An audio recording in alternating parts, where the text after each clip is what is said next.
Assalamualaikum warahmatullahi wabarakatuh. Mari kita dengarkan video tentang materi perkuliahan kita. Semoga bermanfaat. Assalamualaikum warahmatullahi wabarakatuh. Alhamdulillah, salatu wassalamu ala rasulillah. Puji syukur kepada Allah, salam dan salam buat Rasulullah. Saudara-saudara mahasiswa program studi PAI semester 5 yang mengambil mata kuliah analisis kurikulum dengan saya pada semester ini, semester ganjil. Kita lanjutkan materi kita tentang konsep dasar kurikulum 2013. Materi ini nanti kita bagi dua bagian.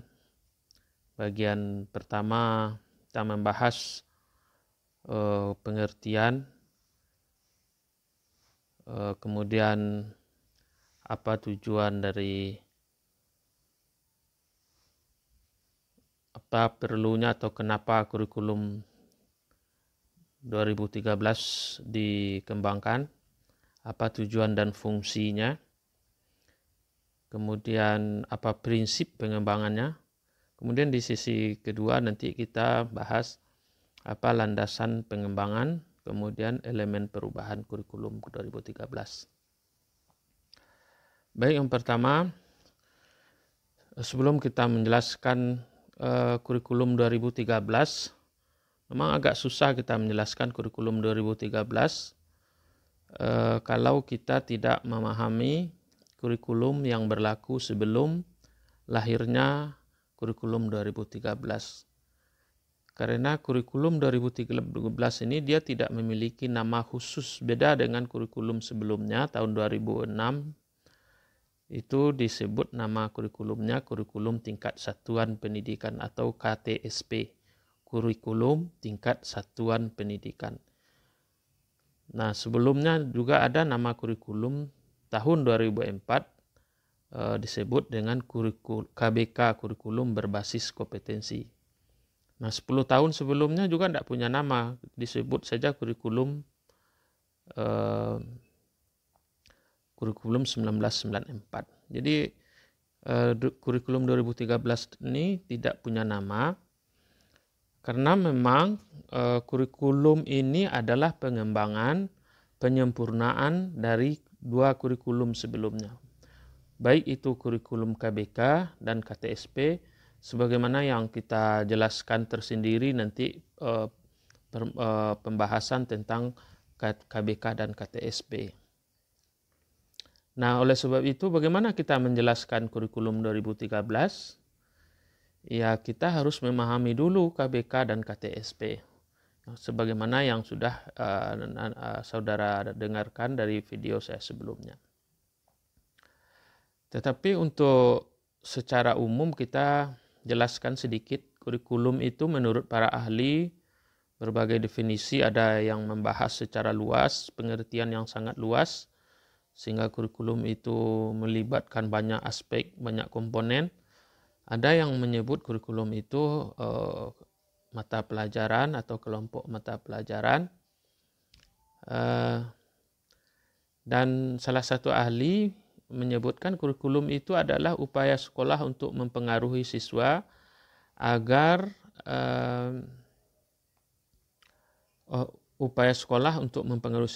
dapat belajar baik dalam ruang kelas atau di luar kelas. Jadi upaya-upaya apa saja yang dilakukan sekolah itulah kurikulum. Jadi baik di dalam kelas maupun di luar kelas.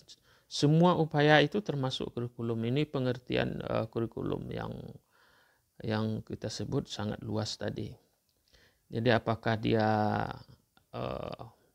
berbentuk kegiatan ekstrakurikuler, intrakurikuler, kokurikuler, semuanya masuk kurikulum. Apakah kegiatan pelatihan, pemberian bentuk workshop atau apapun bentuknya, semuanya kurikulum. Ada bahan ajarnya dan sebagainya. Kalau dilihat dari Undang-Undang Nomor 20 Tahun 2003 tentang Sisdiknas, kurikulum itu diartikan seperangkat rencana, jadi ada perencanaan dan pengaturan mengenai isi dan bahan pelajaran. Nah, kalau kurikulum dalam undang-undang itu lebih bicara tentang isi atau konten materi dan bahan pelajaran serta cara yang digunakan sebagai pedoman penyelenggaraan kegiatan belajar mengajar. Jadi ada beberapa unsur sebenarnya dalam kurikulum itu. Ada bahan ajarnya, ada perencanaannya, ada caranya, ada tujuannya dan sebagainya. Mungkin itu sudah dibahas dalam pengembangan kurikulum. Nah, kurikulum 2013 ini, sebagai saya sampaikan tadi, dia adalah pengembangan dari KBK dan KTSP. Yang menjadi titik tekan dalam K13 ini adalah yang pertama, peningkatan dan keseimbangan soft skill dan hard skill. Nah, ini ada keseimbangan soft skill dan hard skill. Soft skill adalah aspek-aspek yang berada di dalam diri kita, yang seperti semangat untuk melakukan sesuatu, kemudian motivasi, kemudian adalah minat dan bakat. Dia lebih bersifat soft skill. Ketekunan, tanggung jawab dan sebagainya, dia lebih kepada sikap soft skill ini. Sementara hard skill dia lebih kepada pengetahuan dan keterampilan. Kalau kita bagi secara besar itu ada pengetahuan, sikap dan keterampilan. Jadi hard skill ini lebih kepada keterampilan dan pengetahuan, sementara soft skill ini lebih kepada sikap. Saya mengilustrasikan seperti ini. Seperti pemain bola, kemampuan berlari, membawa bola dengan teknik-tekniknya itu disebut hard skill. Nah, hard skill ini yang menentukan orang berhasil. Tetapi ini hanya 20% menurut para ahli. Yang menentukan adalah soft skill, karena kegigihannya, ketepatannya, semangatnya, motivasinya dalam bermain, itulah yang membuat orang lebih berhasil. Nah, dalam hidup ini soft skill itu lebih, menurut sebagian ahli mengatakan jauh lebih besar perannya dalam kehidupan daripada hard skill. Nah, oleh sebab itu K13 ini menganggap kurikulum sebelumnya belum menyeimbangkan ini, sehingga anak-anak kita agak sulit menghadapi dunia nyata, baik dunia kerja, kehidupan sosial dan sebagainya. Yang dituntut anak-anak atau siswa itu harus memiliki soft skill dan hard skill.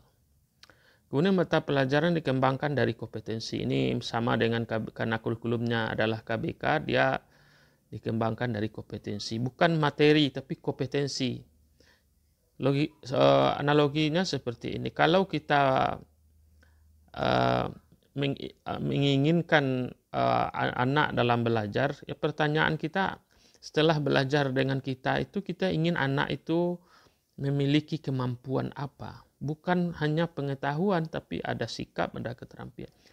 Jadi ada kompetensi. Kemudian kurikulum 2013 ini dia penekanannya tematik integratif. Seluruh pembelajaran itu dia memiliki tema-tema tertentu, nanti disampaikan secara integratif, baik pengetahuan, sikap, dan keterampilannya, baik soft skill maupun hard skillnya. Di dalamnya ada pengetahuan, di dalamnya ada sikap, di dalamnya ada keterampilan. Ini disampaikan secara tematik. Terutama bagi di sekolah SD itu sudah ada buku-buku tematik integratif itu. Sementara di sekolah SMP dan SMA masih tetap menyebut mata pelajaran, tetapi tema-tema yang disampaikan dicoba dipadukan dengan kehidupan nyata.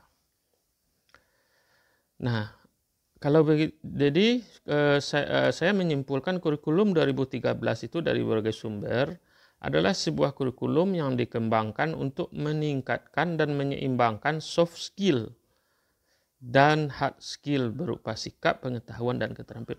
Ada keseimbangan pengetahuan, keterampilan, dan sikap. Jadi, kalau Anda nanti sebagai guru, mahasiswa PAI, kalau Anda mengajar masih dalam menggunakan kurikulum 2013, atau juga KTSP itu Anda harus berpikir bagaimana nanti mengajar itu anak memiliki kompetensi secara keseimbang, baik pengetahuan, sikap, dan keterampilannya. Tidak boleh kita hanya mengejar pengetahuan sementara mereka memiliki sikap yang lemah. Atau sikapnya bagus, pengetahuannya bagus, tapi tidak keterampilannya lemah. Ini harus diberikan secara seimbang. Umpamanya Anda mengajar sholat, sholat itu ada pengetahuan dulu. Oke, pengetahuannya tentang apa? Tentang sholat itu sendiri, rukunnya, syaratnya, yang membatalkannya. Nah, setelah anak memiliki pengetahuan, nah dia harus tidak hanya pengetahuan, dilatih bagaimana keterampilannya. Maka diadakanlah latihan-latihan praktek-praktek. Bagaimana ruku yang baik, bagaimana bacaan Al-Fatihah yang benar, bagaimana bacaan sholat yang baik. Nah, inilah yang kemudian setelah itu, setelah dia tahu sholat, lalu dia bisa mempraktikkan sholat. Nah, tugas yang ketiga adalah bagaimana mendorong anak agar dia mendirikan sholat 5 waktu dengan motivasi, dorongan, perhatian dari orang guru dan orang tuanya. Sehingga dia memiliki kemauan sendiri, sehingga dia menjadikan sholat sebagai kebutuhan. Ini sikap. Nah, jika anak-anak kita sekarang banyak yang tidak mau sholat, itu karena mereka tidak terdorong dari pembelajarannya untuk mendirikan sholat. Oleh sebab itu harus punya trik-trik kita, kiat-kiat bagaimana pembelajaran agama itu diajarkan secara seimbang. Nah, itu intinya kurikulum 2013. Nah, mengapa hal itu dikejar atau dikembangkan oleh pemerintah? Ini tantangan masa depan, saudara. Ke depan ini dunia akan berkembang dengan apa istilahnya sekarang, revolusi industri 4.0 atau revolusi sosial 5.0. Itu kehidupan masyarakat ini akan berubah. Jauh perubahannya, dan perubahan itu sangat cepat. Karena perubahan itu nanti perkembangan ilmu pengetahuan dan teknologi, tantangan anak-anak kita sangat berat. Tantangan masa depan itu sangat berat. Maka para ahli mengemukakan setidaknya ada beberapa kompetensi yang harus dikejar oleh anak-anak kita masa depan. Itu diantaranya adalah kreativitas. Anak-anak masa depan itu anak-anak yang harus kreatif. Kemudian critical thinking, berpikir kritis. Dia harus mampu berpikir kritis, tidak hanya melihat kehidupan ini dengan kritis. Kemudian collaboration, dia harus mampu berkolaborasi, bekerja sama dengan orang lain. Sehingga itulah orang-orang yang akan dituntut. Nah, untuk mencapai itu maka harus diperbaiki kurikulum. Tidak bisa kurikulum itu hanya berjalan, hanya bersifat materi.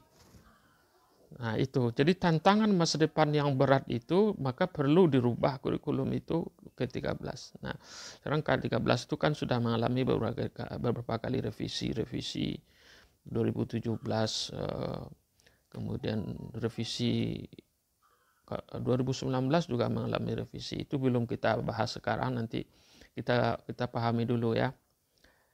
Nah, masa depan itu seperti itu. Jadi dibutuhkan anak-anak yang kreatif, collaboration, komunikatif. Satu lagi, dia mampu berkomunikasi. Jadi komunikatif, collaboration, critical thinking, kreativitas. 4 itulah anak-anak. Nanti di lain waktu kita bicarakan 4 ini secara khusus supaya.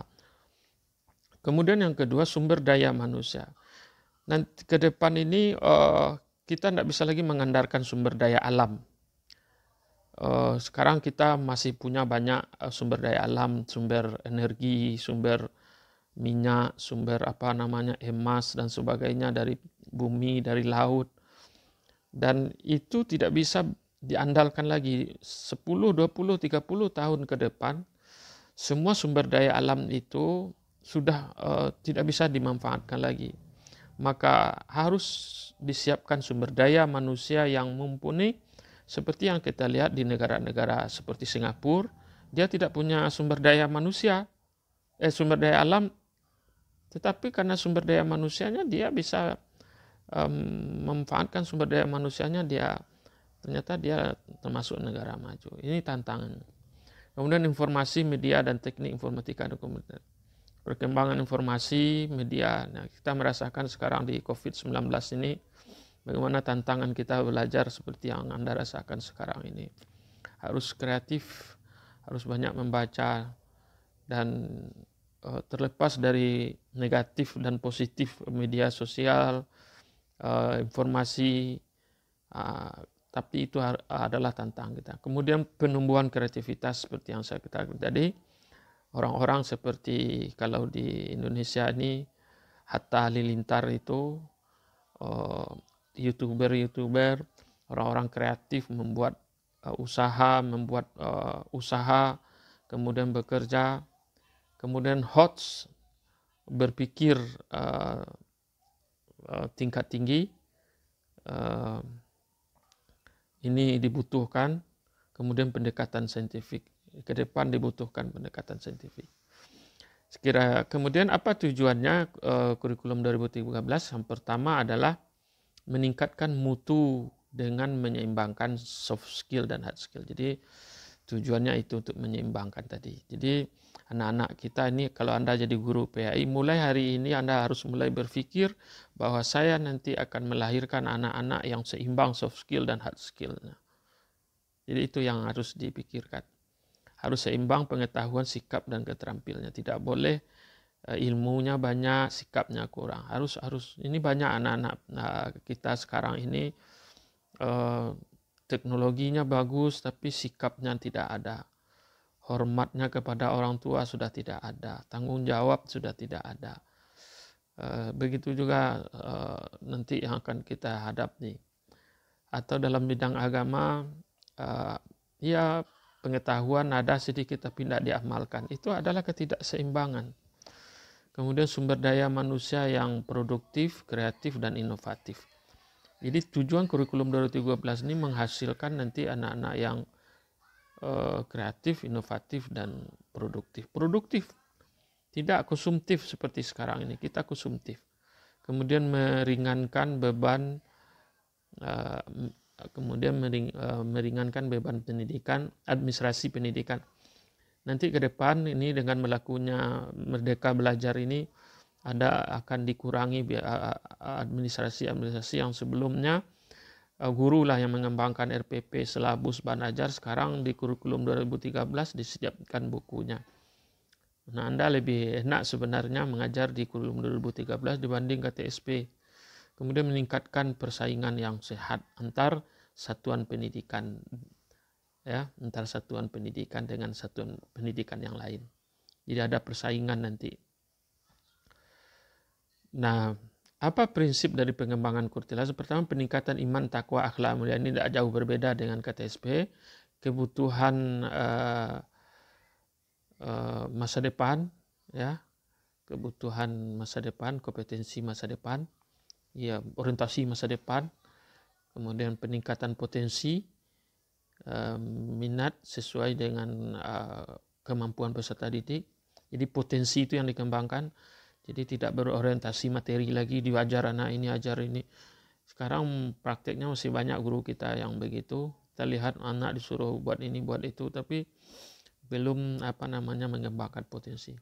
Kemudian keragaman potensi dan karakteristik daerah ini harus disesuaikan dengan potensi daerah. Kemudian tuntunan pembangunan daerah dan tuntutan dunia kerja. Kemudian perkembangan ilmu pengetahuan dan teknologi, agama, dinamika perkembangan global, persatuan nasional, dan nilai-nilai kebangsaan. Kemudian kondisi sosial budaya masyarakat setempat, kemudian kesetaraan gender, dan karakteristik satuan pendidikan. Sekira itu yang kita bahas dulu. untuk sesi ini. Sesi selanjutnya nanti kita lanjutkan apa landasan kurikulum 2013 ini dan kemana arahnya. Demikian saja. Saya harapkan Anda ini hanya sebagai panduan saja untuk memperdalam membaca buku-buku yang sudah saya share nanti di Google Classroom. Anda silahkan membaca materi ini lebih mendalam nanti dari materi-materi yang sudah saya share nanti di kelas Google yang sudah kita buat. Terima kasih. Kalau ada pertanyaan dan apa nanti silahkan ditulis di Google Classroom. Kita berinteraksi di Google Classroom nanti.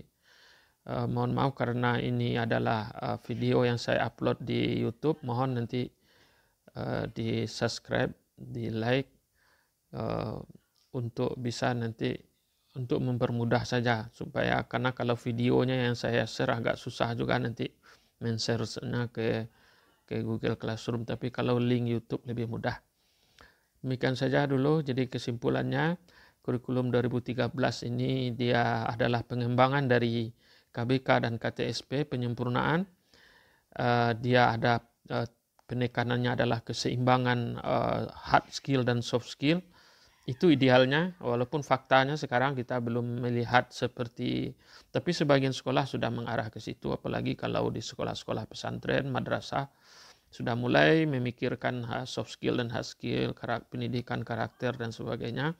Tapi mesin sekolah masih berorientasi akademik, kadang-kadang melupakan karakter. Kemudian prinsip-prinsipnya ini banyak, ini bisa diperdalam lagi nanti. Terima kasih. Assalamualaikum warahmatullahi wabarakatuh.